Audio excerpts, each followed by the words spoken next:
Marc, chapitre 12. Jésus se mit ensuite à leur parler en parabole. Un homme planta une vigne.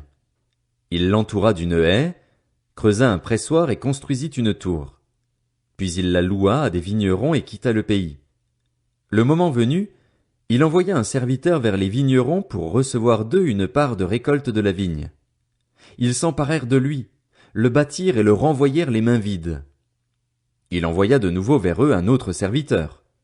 Ils lui jetèrent des pierres, le frappèrent à la tête et l'insultèrent. Il en envoya un troisième, mais ils le tuèrent, puis beaucoup d'autres qu'ils battirent ou tuèrent. Il avait encore un fils bien-aimé.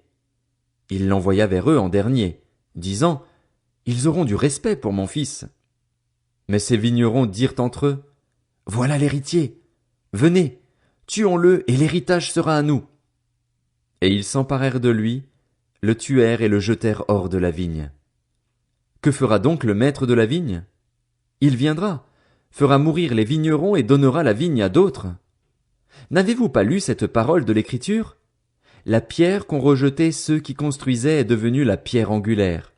C'est l'œuvre du Seigneur, et c'est un prodige à nos yeux. Ils cherchaient à l'arrêter, mais ils redoutaient les réactions de la foule. Ils avaient compris que c'était pour eux que Jésus avait dit cette parabole. Ils le laissèrent alors et s'en allèrent. Ils envoyèrent auprès de Jésus quelques pharisiens et des hérodiens, afin de le prendre au piège de ses propres paroles.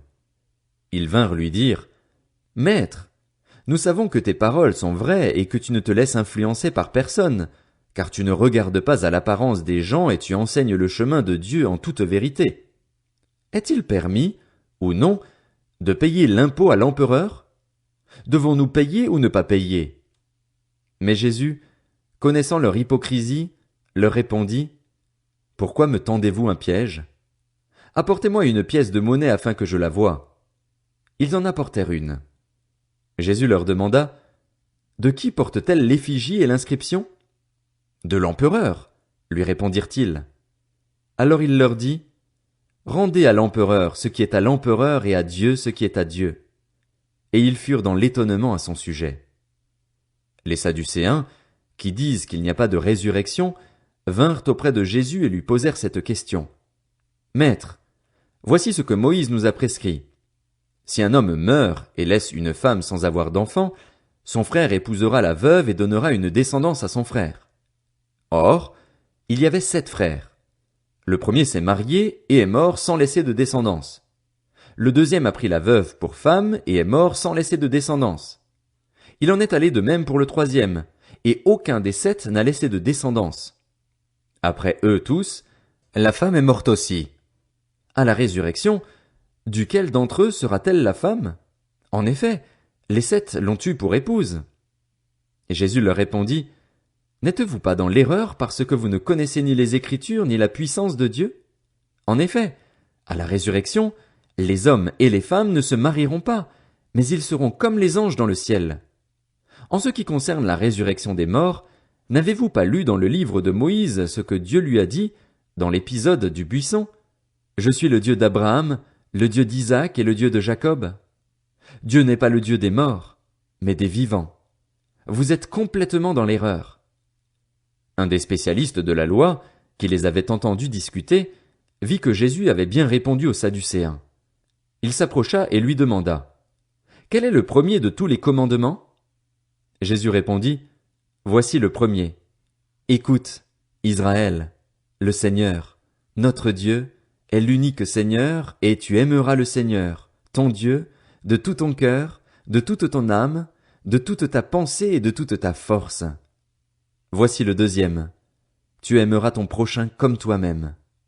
Il n'y a pas d'autre commandement plus grand que cela. » Le spécialiste de la loi lui dit, « Bien, maître.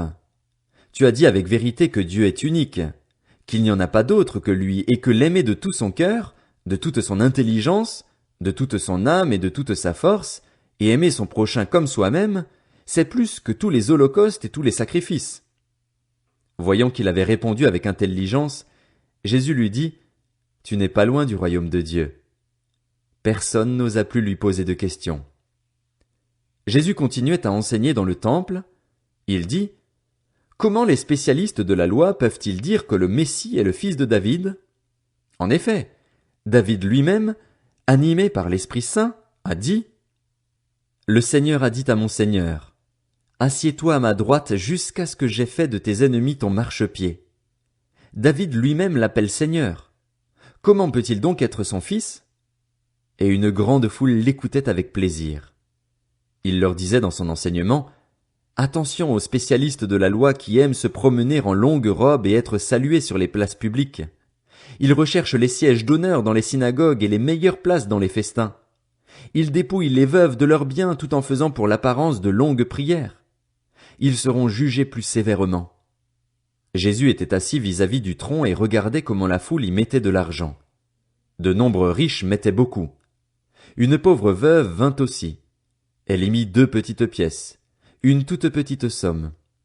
Alors Jésus appela ses disciples et leur dit: Je vous le dis en vérité, cette pauvre veuve a donné plus que tous ceux qui ont mis dans le tronc, car tous ont pris de leur superflu pour mettre dans le tronc, tandis qu'elle a mis de son nécessaire, tout ce qu'elle possédait, tout ce qu'elle avait pour vivre.